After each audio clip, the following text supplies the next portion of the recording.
পালং শাকের নাম শুনলে অনেকেই নাক সিটকায়, তার মধ্যে আমিও পড়ি।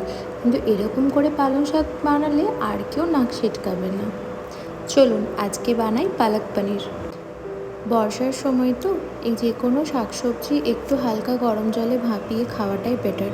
এখানে আমি একটু পালং শাক হালকা গরম জলে ভাপিয়ে নিয়েছি। এগুলো আমি একটু পরেই পেস্ট করব। তার আগে কিছু পেঁয়াজ কুচিয়ে নেব, কারণ আমি এই রান্নাটা একটু পেঁয়াজ কুচিয়ে করব। আপনারা চাইলে পেস্টও করতে পারেন, কিন্তু পেঁয়াজ যে কোনো জিনিসে কুচিয়ে করলে টেস্টটা খুব ভালো আসে। আর সাথে কিছু আদা, রসুন, লঙ্কা, টমেটো কুচিয়ে নেব। এই রান্নাটা আমি একটু বাটার দিয়েই করব। আপনারা চাইলে এটা সাদা তেলেও করতে পারেন, সর্ষের তেলেও করতে পারেন, আপনাদের নিজেদের মতো। বাটার দিয়ে করছি কারণ একটু টেস্টটা ডিফারেন্ট আসবে। বাটারে পনিরগুলো হালকা করে ভেজে নেব। অনেকেই পনির ভাজে না, আমি একটু হালকা করে ভেজে নিলাম। আমরা একটু বাঙালি তো পনিরটা একটু ভেজেই খেতে পছন্দ করি। এখানে আমি 250 গ্রাম মতো পনির নিয়েছি। আচ্ছা, আর একটা কথা আজকে আপনাদের আমি জানাই, এই রান্নাটা আজ কিন্তু আমি করছি না, এই রান্নাটা করছে সুব্রত। ওর আজকে অফিস থেকে এসেই খুব ইচ্ছে হয়েছে রান্না করবে, সেই জন্য আজকে ও রান্নাঘরে ঢুকেছে। আমি খালি ওর টুকটাক যেগুলো দরকার সেগুলো খালি হেল্প করে দিচ্ছি। পনিরটা ভাজতে ভাজতে পালং শাকের পিউরি বানিয়ে নিচ্ছি। দেখুন এরকম গোল্ডেন গোল্ডেন একটু পনিরটা ভাজা হয়ে গেলে নামিয়ে নেবেন। খুব বেশি ফ্রাই হলেও পালকের সাথে পনিরটা ঠিক ভালো লাগবে না। পনিরগুলো একটু ফ্রেশলি একটু কাঁচা কাঁচা থাকলে সেটাই বেশ ভালো লাগে খেতে।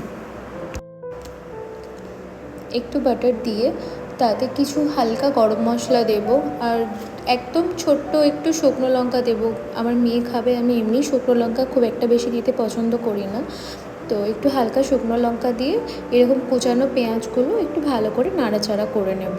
পেঁয়াজগুলো একটু গোল্ডেন গোল্ডেন একটু ফ্রাই হয়ে গেলে তার সাথে বাকি যাবতীয় জিনিস অ্যাড করব।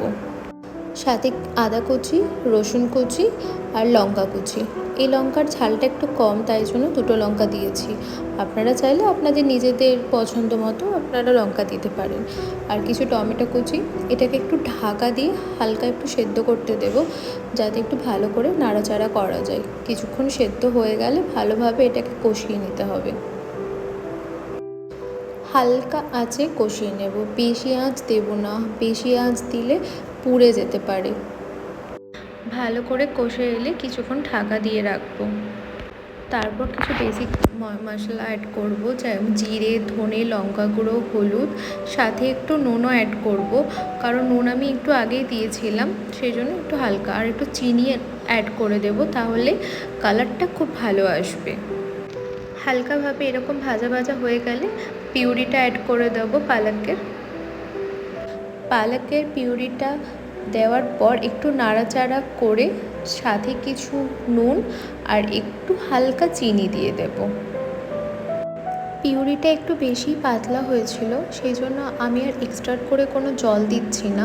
হালকা হাতে এগুলো একটু কষতে থাকবো। কষা হয়ে গেলে ঢাকা দিয়ে দেব, কিছুক্ষণ 5-7 মিনিট এটা একটু ফুটতে থাকুক। তারপরে পনিরগুলো আমি অ্যাড করে দেব। পনিরগুলো অ্যাড করার পরও আমি একটু ঢাকা দিয়ে রেখে দেবো কিছুক্ষণ। আচ্ছা, আরেকটা কথা বলি, অনেকেই কিন্তু কসুরি মেথি অ্যাড করে, আমি এখানে কিন্তু কোনো কসুরি মেথি অ্যাড করব না। আপনারা চাইলে অ্যাড করতে পারেন, তাতে কিন্তু ফ্লেভারটা একটু আলাদা আসবে। আমি কসুরি মেথির ফ্লেভারটা চাইছিলাম না, সেজন্য আমি এখানে কোনো কসুরি মেথি অ্যাড করছি না। ভালো করে কষানো হয়ে যাওয়ার পর সাথে একটু ফ্রেশ ক্রিম অ্যাড করে নেব।